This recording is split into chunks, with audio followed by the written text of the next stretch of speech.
Egipto, tierra antigua de sobrecogimiento y asombro, cuyo pueblo susurra desde las arenas del desierto.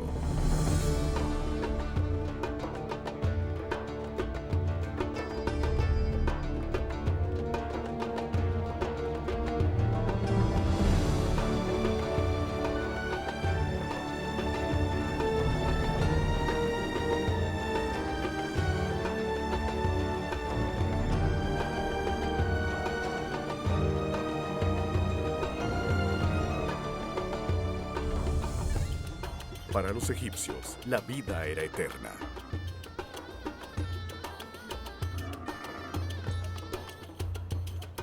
Ellos recorrieron el globo en búsqueda de ingredientes para preservar sus cuerpos y su inmortalidad.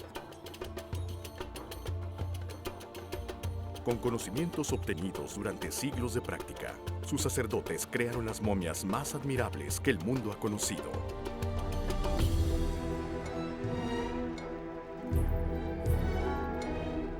Y ahora ellos estaban en un viaje crítico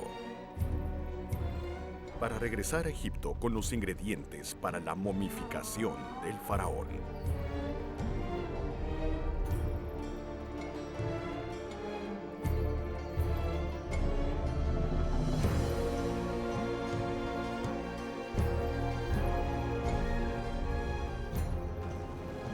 Ramsés el Grande estaba siendo preparado para la siguiente etapa de su vida, cuando su momia resucitaría en el paraíso.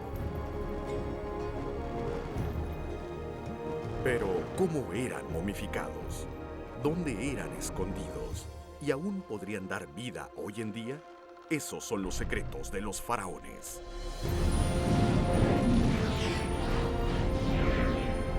Momias, los secretos de los faraones.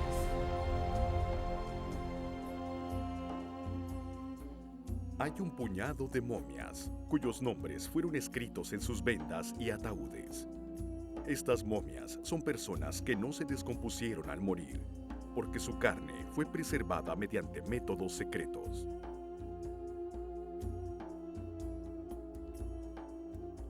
Y de acuerdo con la escritura, estas momias son tres de los faraones más poderosos que jamás hayan existido: Ramsés el Grande, su padre y su hijo.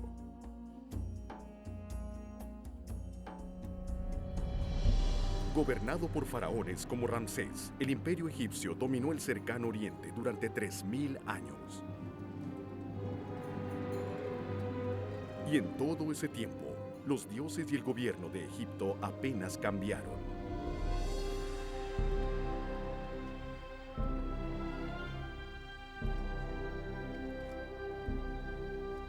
Los egipcios atribuían esto a la voluntad de los dioses, el orden divino. Ramsés compartió su vida con la reina Nefertari. Como todos los egipcios, ellos amaban la vida y querían vivir más allá de la muerte.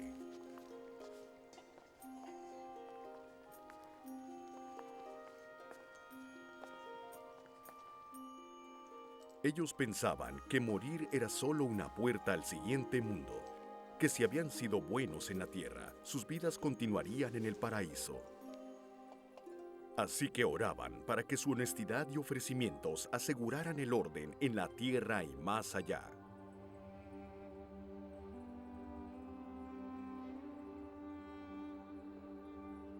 El universo egipcio era controlado por la diosa Maat, quien gobernaba el mundo y los cielos.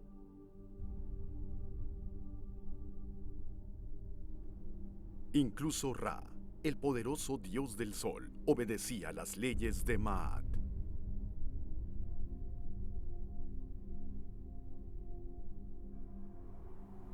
Si el mandato de Maat era quebrantado, el sol no saldría. La luna no lo seguiría. Las momias egipcias nunca volverían a levantarse.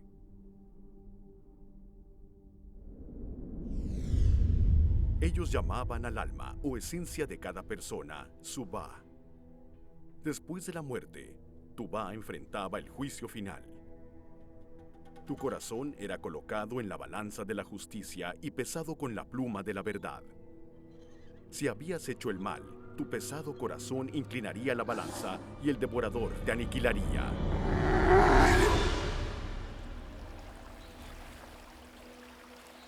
Pero si siempre habías sido virtuoso y sincero, tu corazón sería ligero como una pluma. Tu alma volaría al paraíso. Para volver a entrar a tu cuerpo, tu momia volvería a la vida en el siguiente mundo.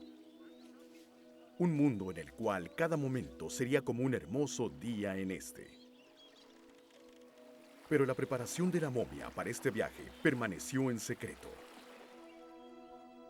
Los egipcios registraron sus relatos de guerra y muerte.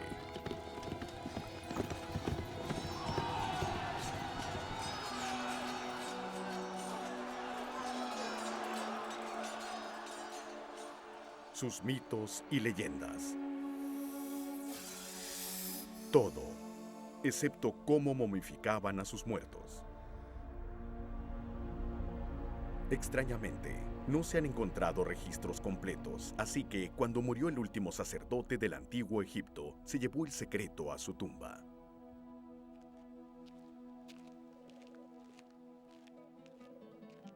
Muchos aspectos de la momificación permanecieron perdidos hasta que un egiptólogo, el Dr. Bob Brier, pacientemente reunió las pistas que sobrevivieron. Estaba mirando pinturas de tumbas, escritos antiguos, tallas en los templos, cualquier cosa que pudiera mostrar los ingredientes utilizados para el embalsamamiento. El templo de la reina Hatshepsut en Deir el-Bahari describe una expedición egipcia al este de África. Los egipcios estaban tomando los ingredientes para la momificación de todas partes del mundo conocido. Las primeras momias fueron naturales, secadas mediante el entierro en las calientes arenas del desierto. Pero cuando los egipcios comenzaron a usar tumbas y pirámides, los cuerpos ya no estaban en contacto con la arena, así que tuvieron que preservar el cuerpo artificialmente y nació el arte de la momificación. Para secar el cuerpo, los embalsamadores lo cubrían durante 35 días con natrón, una mezcla natural de sal y bicarbonato de sosa. Los embalsamadores antiguos utilizaban 7 aceites sagrados, algunos extraídos de árboles poco comunes que transportaban a casa desde tierras distantes. El templo de Hatshepsut muestra montones de incienso y mirra que ellos traían. Estos eran ingredientes clave utilizados en la momificación. Con el tiempo, los egipcios notaron que la cera de las abejas, la resina del pino y la miel dorada eran particularmente útiles para preservar las momias. Estos antisépticos naturales fueron descritos por el historiador griego Heródoto en su libro. Los sacerdotes cortaban la piel con cuchillos de pedernal, retiraban los órganos internos como el hígado y dejaban en su sitio al corazón, el cual ellos creían era el asiento de la conciencia. Con cabeza de chacal, Anubis protegía a la momia. Su tienda permitía que las brisas del árido desierto secaran el cuerpo.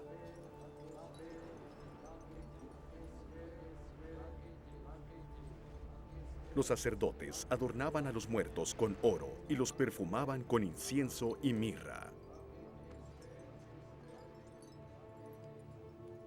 Con la ceremonia de apertura de la boca, la momia respiraría y hablaría en la siguiente vida.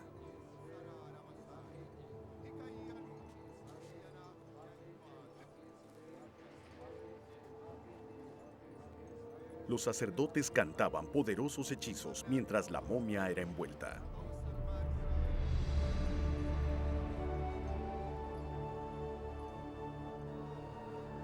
Y con la declaración de inocencia, que indicaba que la persona no había pecado en este mundo, él y su momia renacerían en el siguiente. Sabíamos de los rituales religiosos, pero aún había lagunas en el procedimiento de momificación que solo podía llenar creando una momia moderna. Así que, trabajando en equipo con un colega, el anatomista Ron Wade, y utilizando un cuerpo donado a la ciencia, realizamos la primera momificación humana al estilo egipcio desde el tiempo de los faraones.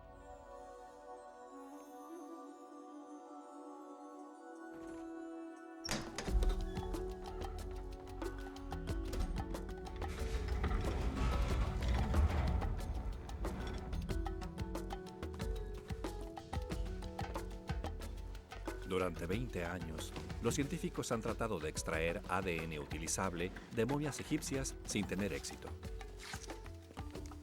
Más de una década más tarde, si podemos obtener ADN de cualquier parte de nuestra momia moderna, este nos dirá dónde buscar en momias antiguas.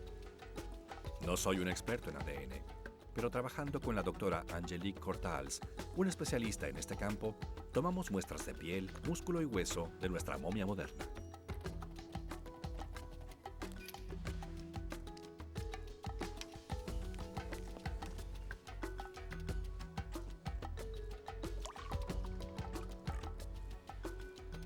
¿Qué hace tan difícil extraer ADN de las momias?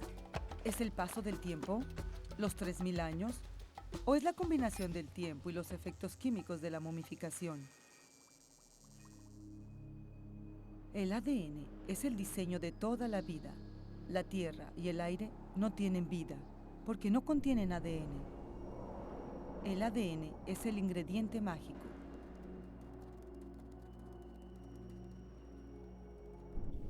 Donde hay ADN, hay vida.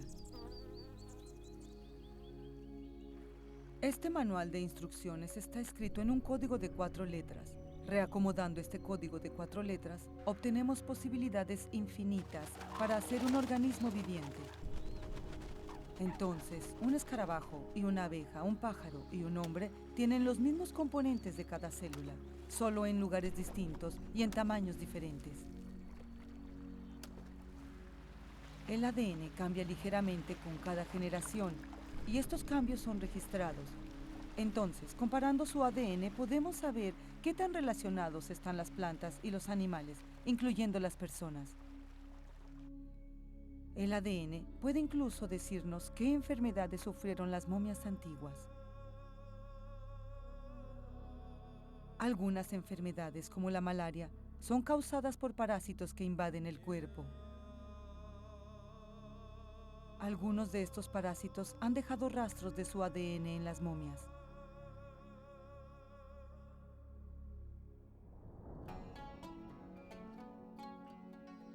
Muchos egipcios antiguos murieron a causa de la malaria, como lo harán millones de personas este año. Como toda vida, enfermedades como la malaria evolucionan con el tiempo para sobrevivir. Ya que los parásitos de la malaria se reproducen muy rápido, su ADN evoluciona rápidamente.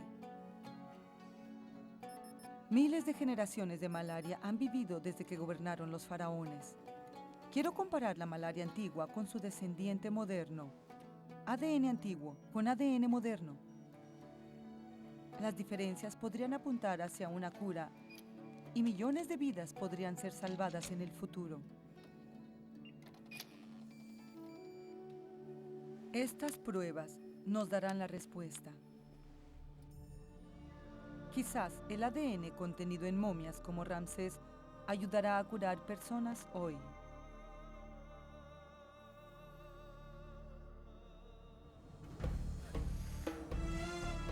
Para avanzar en su investigación, la doctora Cortals ha viajado a Egipto para ver el sitio de excavaciones de la última momia. Ella está visitando al doctor Zahi Hawass, director de antigüedades de Egipto, en su excavación en Saqqara. En un principio, solo los cuerpos de los faraones eran convertidos en momias y sepultados en sus pirámides. Posteriormente, más personas fueron momificadas. Primero, los otros miembros de la realeza, después los nobles y en el tiempo de Cleopatra, también la clase media. Entonces, durante la historia de Egipto, literalmente fueron hechas millones de momias. Para eruditos como el Dr. Hawass, estas momias son ventanas al pasado del antiguo Egipto. Muchas de estas momias aún yacen bajo la tierra, esperando el llamado al paraíso.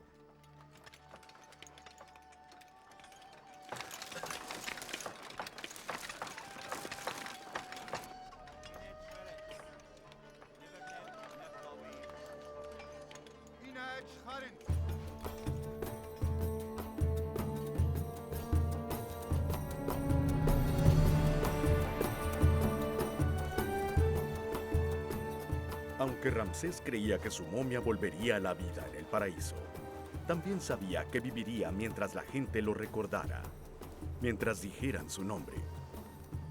Así que construyó monumentos para sí mismo y para su amada Nefertari.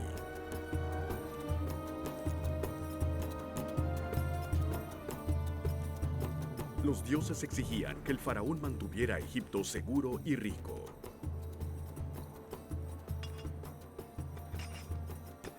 Así que, en la ribera del río Nilo, en la frontera meridional de Egipto, Ramsés construyó Abu Simbel como una advertencia para los bárbaros.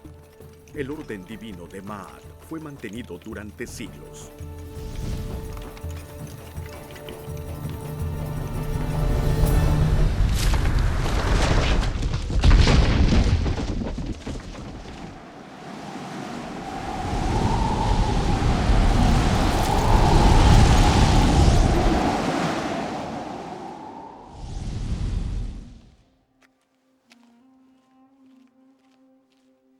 Mientras buscaba pistas sobre la momificación, me involucré en las vidas de los faraones.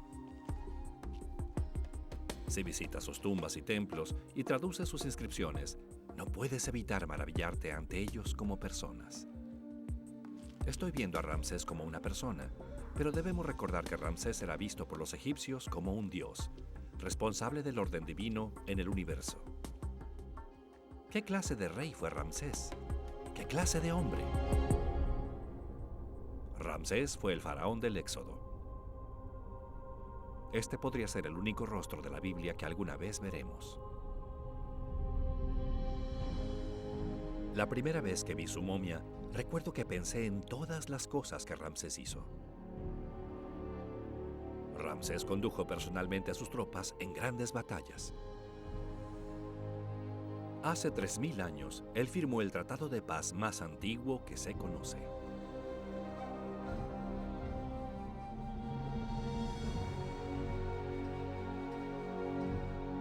Ramsés construyó más templos a todo lo largo del Nilo que cualquier otro faraón. Sin duda tomó 20 años esculpir Abu Simbel en la montaña, pero Ramsés gobernó a Egipto durante 67 años. Tuvo bastante tiempo para construir. A lo largo de 1609 kilómetros en todo Egipto, Ramsés construyó templos para complacer a los dioses y asegurar que prevaleciera el orden divino.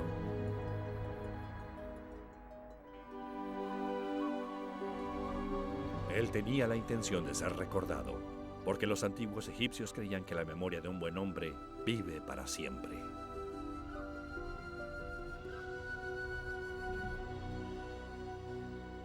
Pero los relatos de las buenas acciones de Ramsés estaban perdidos en la historia, porque nadie podía leer los textos egipcios antiguos, los jeroglíficos, en los muros de su templo.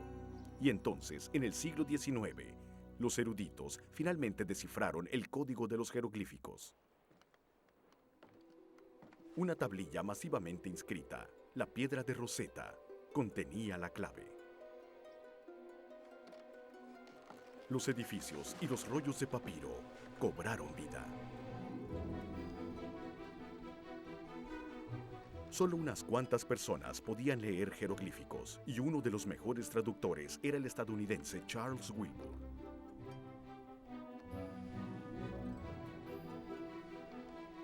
Con el desciframiento del código secreto, nació una pasión por Egipto, la egiptomanía, y más que nunca, llegaron aventureros a las costas de Egipto para remover las arenas en búsqueda de tumbas ocultas.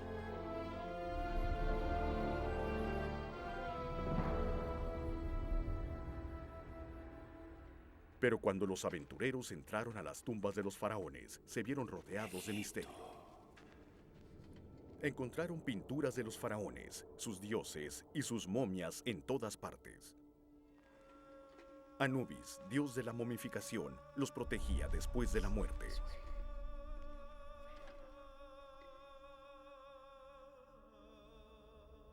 Comida y bebida pintadas alimentaban a las momias.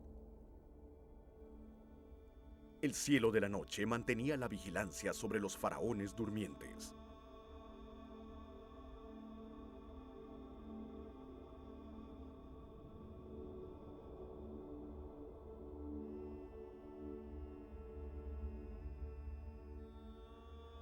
El trabajo en las tumbas continuaba hasta que el faraón era sepultado, cuando los artesanos suspendían lo que estaban haciendo y se marchaban.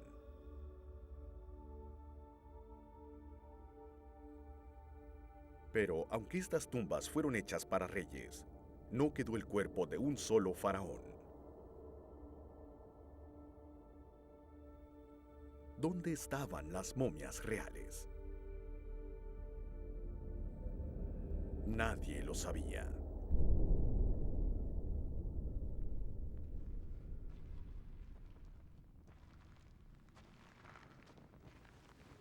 Las tumbas habían sido robadas durante miles de años.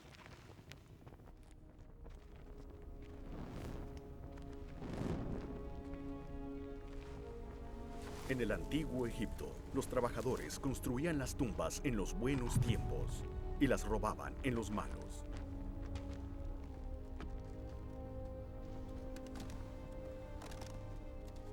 Después del gran reinado de Ramsés, habían transcurrido muchos años difíciles, así que las tumbas reales fueron robadas.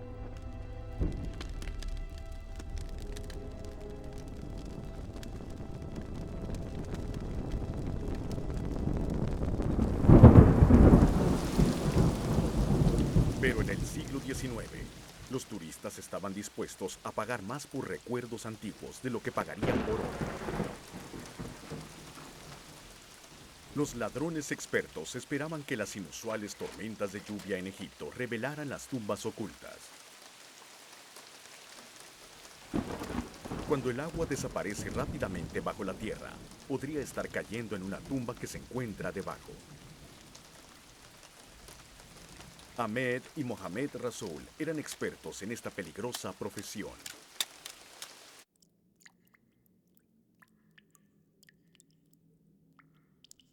Y ahora habían hecho un descubrimiento que cambiaría la historia.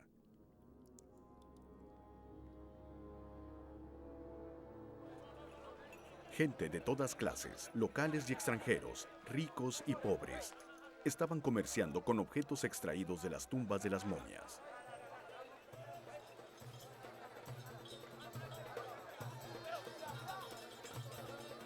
Como otros especialistas en descifrar códigos, Charles Wilbur sabía que nunca se había encontrado la momia de un faraón, pero que algunos artefactos inusuales habían aparecido recientemente a la venta en Egipto.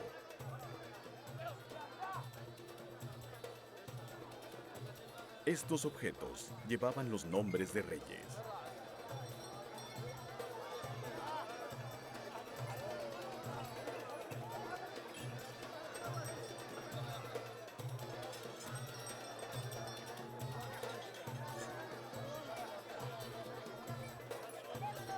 Los Rasouls no podían leer los jeroglíficos en lo que habían encontrado, pero Wilbur sí podía hacerlo.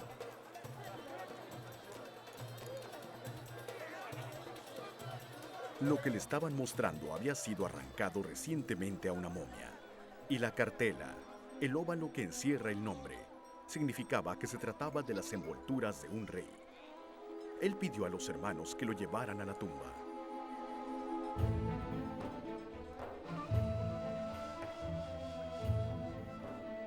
La brillante Casanueva le indicó que los hermanos se habían hecho de algún dinero recientemente.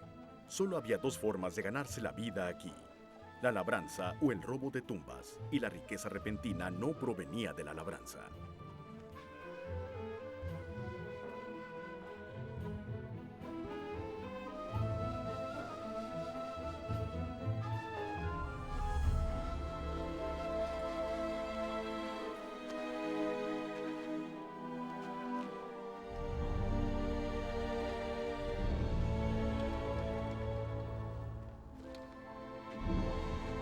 Era una hermosa tumba, pero no real.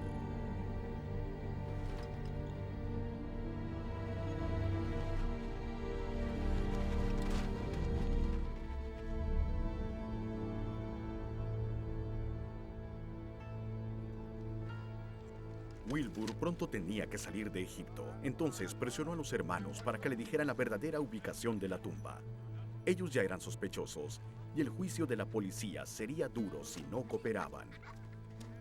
Desesperado, les ofreció bakshish, un soborno, por la verdad. Wilbur fue a investigar personalmente en el Valle de los Reyes. En los primeros años de Egipto, los faraones construían sus tumbas en pirámides, pero el oro que había en estas era un imán para los ladrones que las saqueaban tan pronto como eran construidas. Así que los faraones mudaron sus tumbas a cientos de kilómetros al sur abajo del Nilo, a este valle escondido. Finalmente, esto también fue robado. Inscripciones en las entradas indicaron a Wilbur cuáles tumbas habían sido breves lugares de reposo para las momias reales.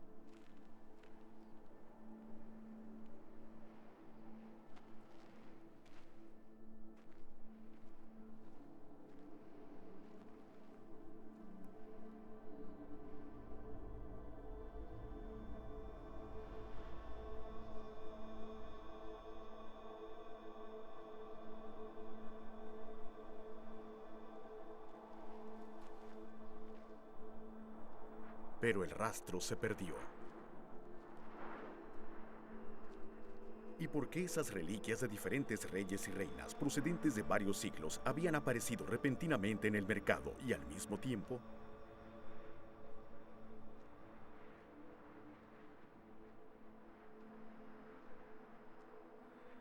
Todo lo que sabía con seguridad era que lo que había comprado en el mercado había envuelto la momia de un faraón durante 3000 años.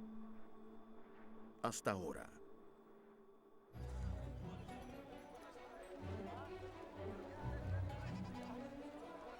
Wilbur quería salvar la tumba de un faraón. Por última vez, él trató de persuadir a los hermanos para que le dijeran dónde estaba.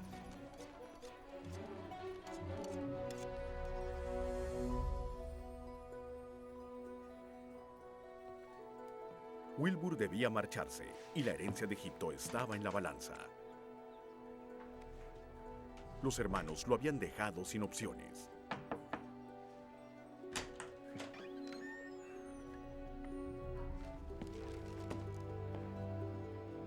Emil Brugsch era el máximo oficial de antigüedades en Egipto en ese entonces, y otro especialista en descifrar códigos.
Esta era la tumba del faraón.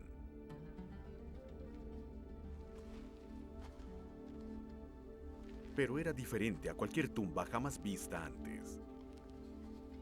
Docenas de momias, todas reales.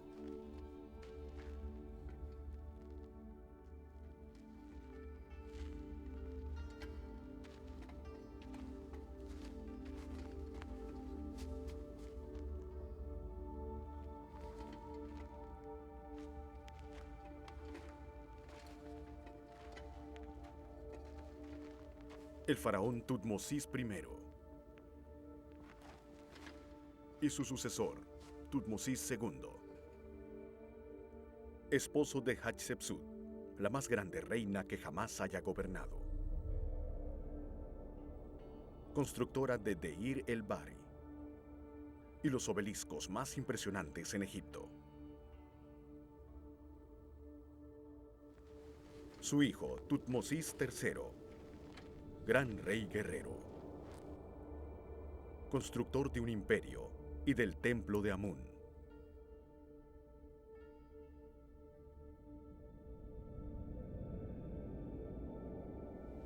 Ramsés III,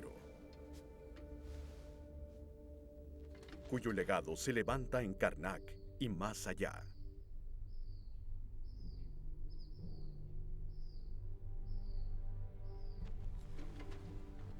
Seti I, brillante general, quien mandó construir exquisitos templos en Abidos y Tebas.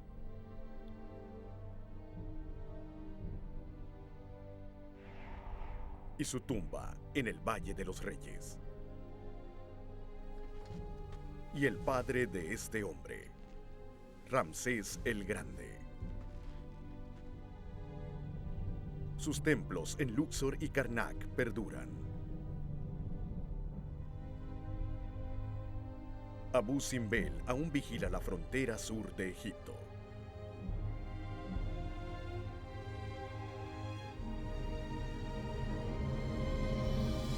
Su nombre perdura. Estos fueron los hombres y las mujeres que construyeron Egipto. Al Cairo, inmediatamente. ¡Vamos!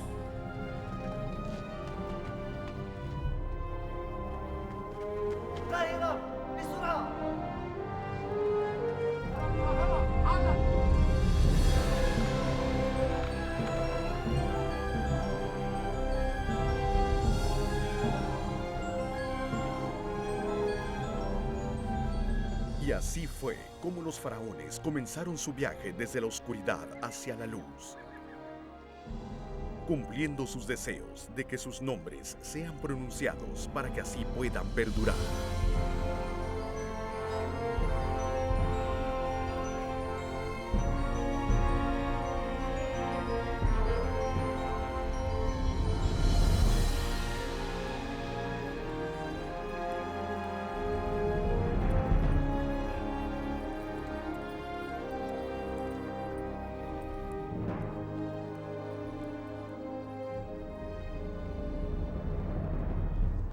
Cuatro décadas más tarde, Howard Carter encontraría la tumba casi perfecta del rey niño, Tutankamón. Pero el grupo más grande de momias reales en la historia, 40, incluyendo 12 faraones, había abandonado el Valle de los Reyes para siempre. Estas momias viajaron 643.7 kilómetros al norte hasta el Cairo, donde permanecen hoy en día.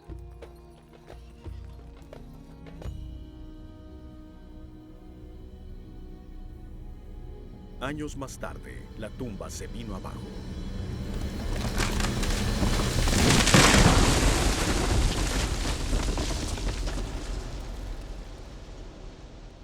Pero las momias habían sido salvadas y aún podrían entregar sus secretos. Las muestras de piel, músculo y hueso de la momia moderna habían mostrado que la piel y el músculo no contenían ADN, pero el hueso sí. 4 veces más ADN del que jamás se había extraído de una antigua momia egipcia. Ahora sabemos dónde buscar el ADN en las momias antiguas, en los huesos.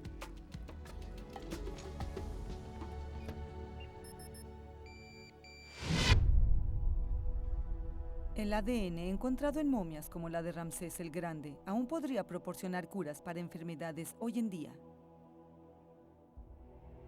1212 a.C. El entierro de Ramsés.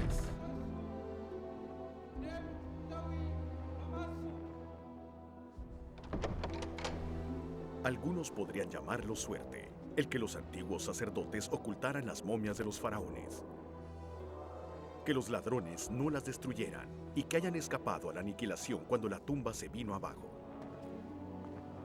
Los egipcios lo llamarían orden divino, Ma'at.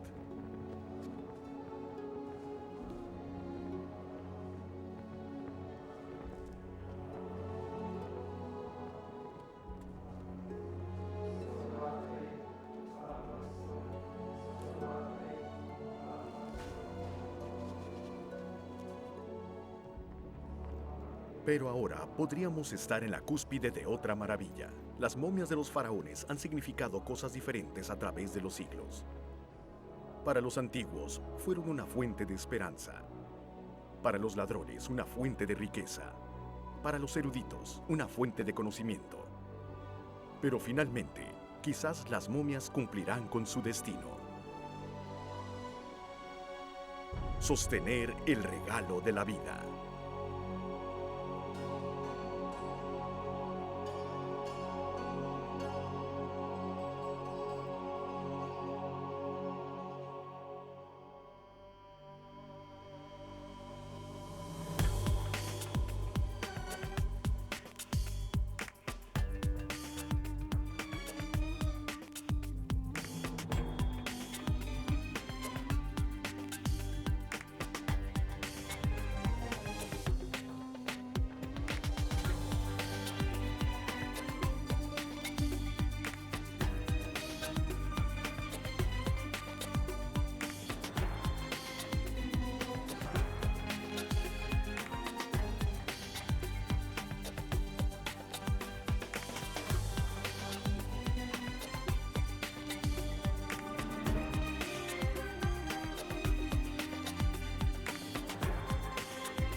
Momias, los secretos de los faraones.